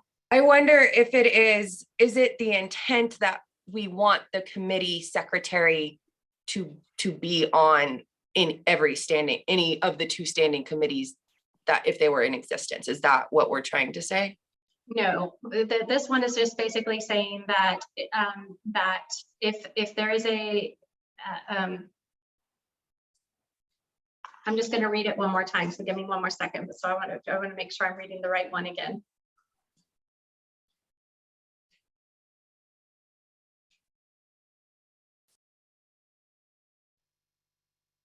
So the committee chair shall appoint the standing committee chairs from the committee, except for the communication chair, which will be the committee secretary. So if there's a standing committee, a communication standing committee, the committee secretary will serve as that chair. That would be the only time that would be that case. Got it. Thank you. That answers my question, Sheila. Thank you. And Carissa, you bring up a good point. If we're going to have a communications standing committee, in the bylaws, at least, do we need to include it in the bylaws that the secretary would automatically serve as that person for a subcommittee? I mean, I Mr. Chair, it's written on the bylaws in section 6. I was reading directly from the bylaws, so that is currently in there. So if this body does not choose to change that, then it is already written in there. And then if you would like us on a future agenda to establish a standing committee, we would work with you on an agenda item for that, and so that could be publicly heard. So today's meeting is just specifically talking about whether or not we are going to accept as is the bylaws presented in front of you with technical edits, and or you would like some changes to the bylaws so that they can be brought to you back at the next meeting. How does the committee feel? Do you think that we need to have changes made and brought back to us, or do you think it looks reasonable to work with moving forward? This is Carissa Loper. I motion to approve the bylaws as is with technical adjustments. Yeah, basic technical adjustments. This is Elise Monroy. I'll second that motion. Does anyone else have any questions or concerns considering these bylaws? I just don't want anybody to be left out if you have if you want to voice something. All right. Let me get back to agenda. Mr. Chair, would you like to call for a vote on those two motions? Oh, yes, I would. Can we, now we're going to take a vote to pass the motion to accept the bylaws. Everyone that is for, please say aye. Aye. Aye. Aye. Aye. If we have anyone that is against, please say nay. We have no nays. This motion is passed. The bylaws will be accepted as they are with technical changes. Okay, I have a question. Cecilia Maria here. What sort of technical changes are you thinking about? I just noticed there's like a period missing. There's like an S missing at the end of a word. There's some basic edits. That's what I mean by technical adjustments. Is that what you mean, Sheila? Yes, when, consistent where it's a committee, not a coalition. So there's a word in there where coalition was not changed to committee. That'll be changed back to committee. We'll verify that the punctuation and that it is, quote, technically approved. So it's basically punctuation. Grammar, punctuation. Grammar. Yeah, Okay, stuff that we fine. should have caught in advance that I get to be embarrassed in front of all of you that it wasn't caught earlier. Okay, that makes sense. Thank you for your question, Cecilia, and thank you for your response, Sheila. If we have no more questions, we can move on to agenda item number 7. Does that sound? That's in agenda item number 7, we have policy and procedure Yes, presentation by Chief Connie Lucido. Hi, thank you. Connie Lucido for the record. As you've heard, once the state plan is established by the committee or the recommendations by the committee, et cetera, the grants management unit will issue competitive announcements to distribute the state's opioid settlement funds in accordance with the state plan as well as, of course, SB 390. For this agenda item, we've provided the policy and procedure document that defines our activities and processes as we manage what we are referring to as the Fund for Resilient Nevada, or FRN. This information can be found at the back of your meeting material. It's the last 13 pages of your packet. For those viewing us publicly, it is on our website in meeting materials. It's also on the advisory committee's page at www.dhhs.nv.gov in the programs piece. As you can see, the manual has 4 sections that include administrative, fiscal operations, program operations, and then, of course, monitoring activities. I am going to spare the committee the reading of each of the 13 pages and instead provide a brief overview of each section and then take any questions that you may have. This information has been reviewed by Hina Razul, as well as many individuals within DHHS, and is consistent with SB 390, as well as in general the state internal controls.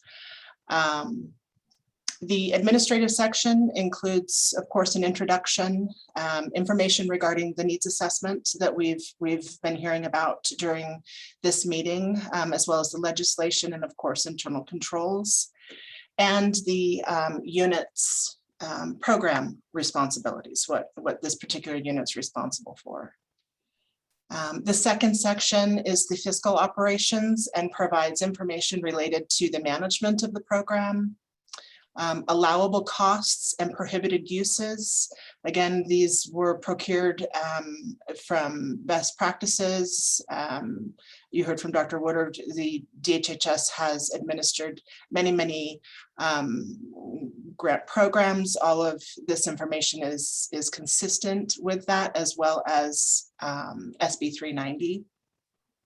The program operations section discusses eligibility determination, program records, as well as board responsibilities of those entities that may be making application. And lastly, as with all of our programs, this fund will be heavily monitored and evaluated to ensure compliance with both state internal controls, SB 390, as well as the state plan. And that concludes my presentation. Chair Sanchez, I'm happy to take any questions if anyone has any. Thank you, Connie. Does anyone have any questions or comments in regards to Connie's presentation?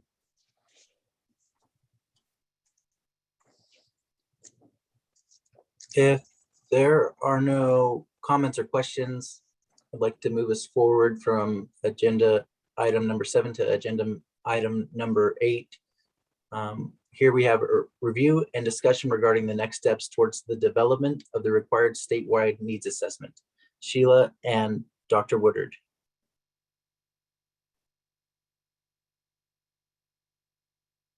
Sheila, you're still on mute. Yeah. Thank you. Thank you, Chair Sanders. I wanted to let everyone know that we are currently working through the master service agreement, as you heard earlier from Dr. Woodard. That master service agreement has selected a vendor that is doing the needs assessment. We're going to be asking them to put together a presentation of their expertise, technical experience, and really also give you a very high level of the documents and the information that they're going to be incorporating within that needs assessment in state plan. This will do 2 things. One is help you identify any additional information that you want included that we may not have provided to them, that you may be aware of, as well as for you to be able to direct areas or to ask questions of them as you deem appropriate. It's our intent. We have the authority to go ahead and contract with them, and that's what we are moving to do. The authors of SB 390, which I think you heard earlier, had a lot of experience with the amount of time it takes to get through the IFC or the legislative process. So we have the authority we need now to move forward with the needs assessment without going back to IFC. So we are moving that forward now. The funds have been deposited, as you heard before. So we are moving that forward and really focusing on the needs assessment and the information. And with your permission, we would include that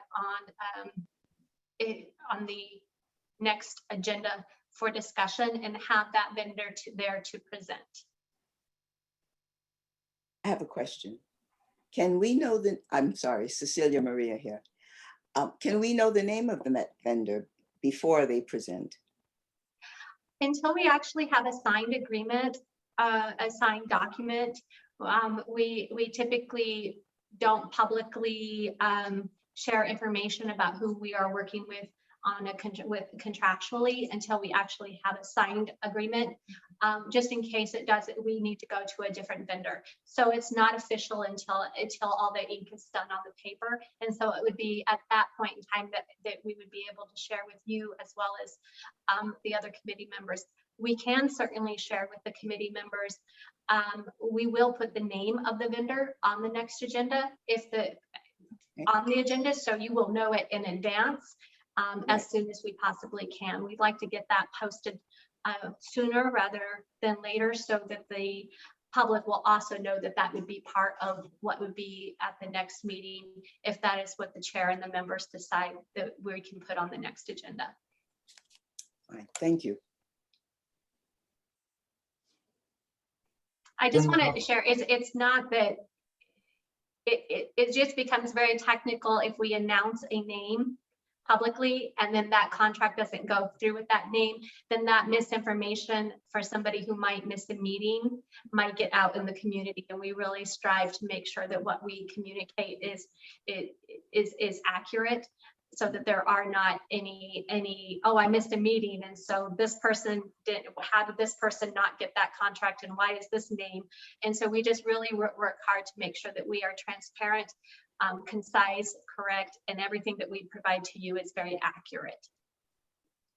Okay, thank you. So Sheila, are we looking for a motion or anything to allow the next steps towards the development of this needs assessment to happen here to get it onto the agenda? Or are we just looking to, yes, we would like it on the agenda as a committee so we can go over it? There's no actual action on this item. So but I do need to get, as the chair, I do need to get your permission to put that item on the next agenda. So this is Chair Santos, this is Connie Lucido. May I make a comment? Please. And Hina, please correct me if I am inaccurate. Your item number 10 does talk about requests from committee members for information on next agendas. Okay. That is correct, Connie.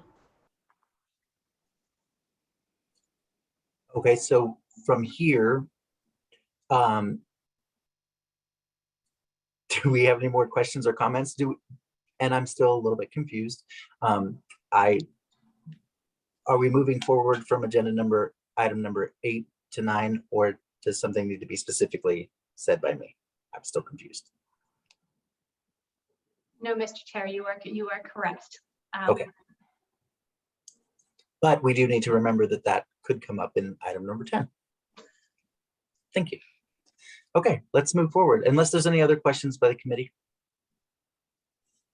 All right, we're going to move to agenda item number 9, public comment number 2.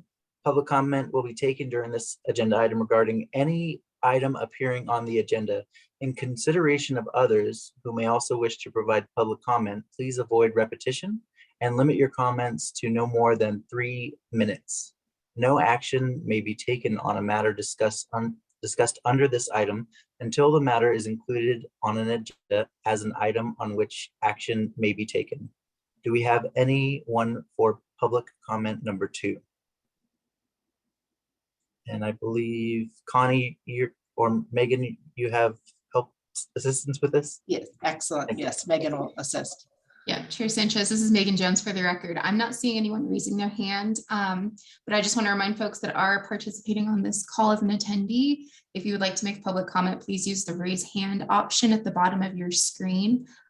Indicating that will allow me to unmute your microphone and allow you to provide comment. But at this time, Chair Sanchez, I do not see anyone indicating that they would like to provide a public comment. Thank you, Megan. Maybe we'll give them a minute or two if the public has any comment on what we've talked about so far. Before we move forward, now's the time to hit the raise your hand icon on the bottom of the screen so that we can hear from you.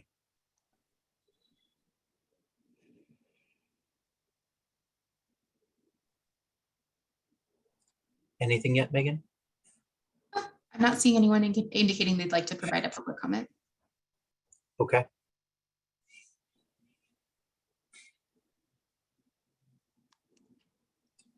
Well, any suggestions or comments on moving forward from public comment number 2 into announcements?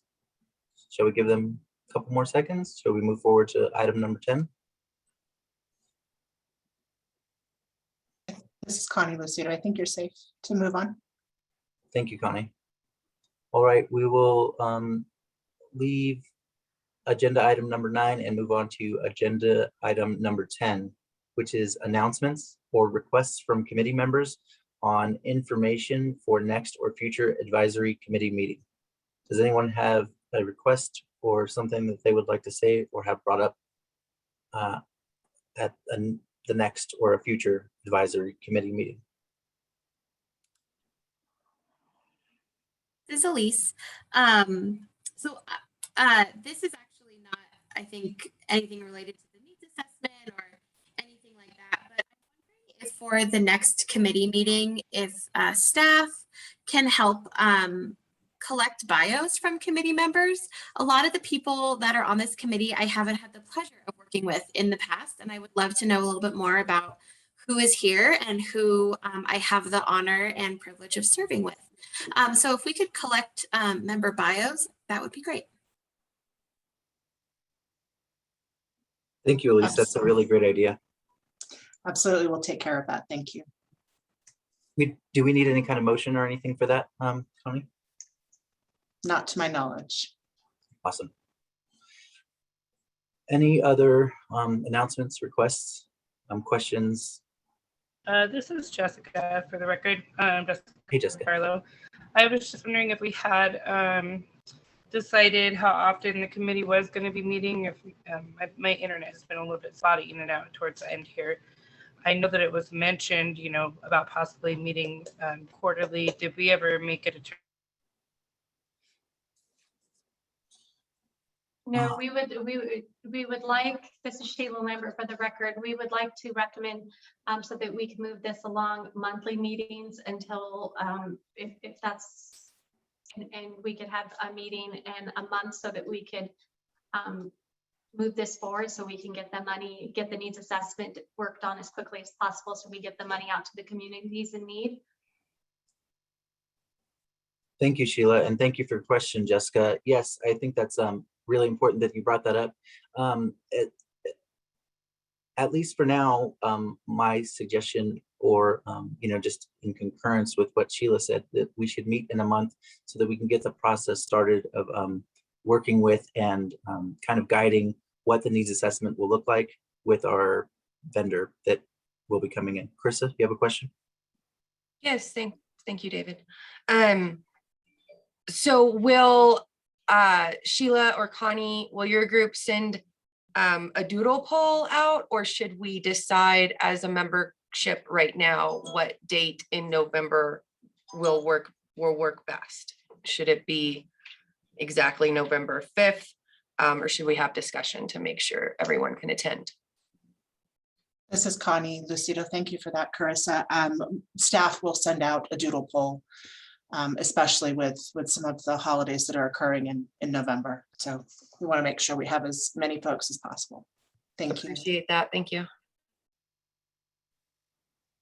Yes, thank you both for bringing that up. Do we need to have an announcement or request directly responding to Article 8 that we move forward with the next steps, developing or, getting the contract finished with the vendor for the beginning process of the needs assessment? Mr. Chair, we will have that. Our plan is to have that complete. And if this committee so decides, we would have that vendor available for the next meeting, if that is an item you would like us to include on the agenda. Yes, so I think that's what we're looking for. Committee, do you agree that we would like to hear, we would like that on the agenda so that we can hear from the third party?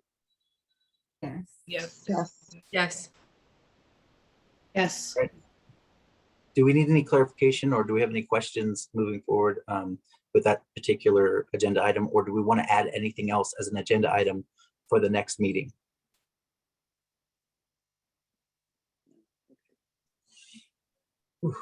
And Mr. Chair, we can reach out to you and give you a draft agenda, and we could have that, you can amend that prior to it going public. So if you think of other items for that agenda, you're able to put those on.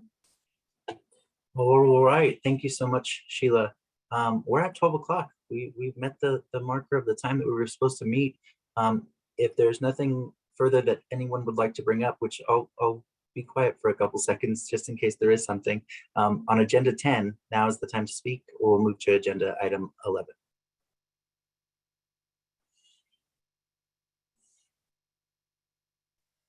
Thank you so much, everyone, for being a part of this and meeting with us today.